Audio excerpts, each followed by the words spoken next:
আজ শিয়ালদা কোর্টে তিলোত্তমা কাণ্ডে বিচারে সঞ্জয় রায়কে যাবজ্জীবন কারাদণ্ডে দণ্ডিত করা হয়েছে।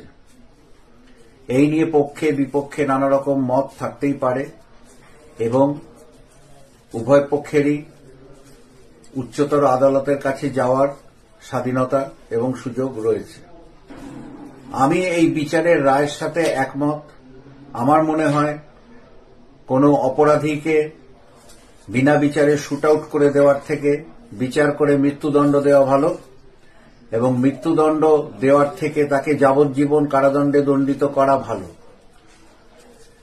বিশেষত যখন দুরকম অপশনই রয়েছে, মৃত্যুদণ্ড এবং যাবজ্জীবন, সেক্ষেত্রে যে সমস্ত আসামি নিজেকে সবসময় নির্দোষ বলে দাবি করে গিয়েছে এবং পুলিশ প্রশাসন বা বিচার ব্যবস্থার গাফিলতি এই সমস্ত অভিযোগগুলো সবসময় করে গিয়েছে, আর যে সমস্ত কেসে মানুষ প্রচুর বিতর্কিত মন্তব্য করেছে, নানা রকম কথা উঠেছে, সেই সমস্ত ক্ষেত্রে যাবজ্জীবন কারাদণ্ডে দণ্ডিত করাটা আমার কাছে খুবই বাস্তবসম্মত বলেই মনে হয়।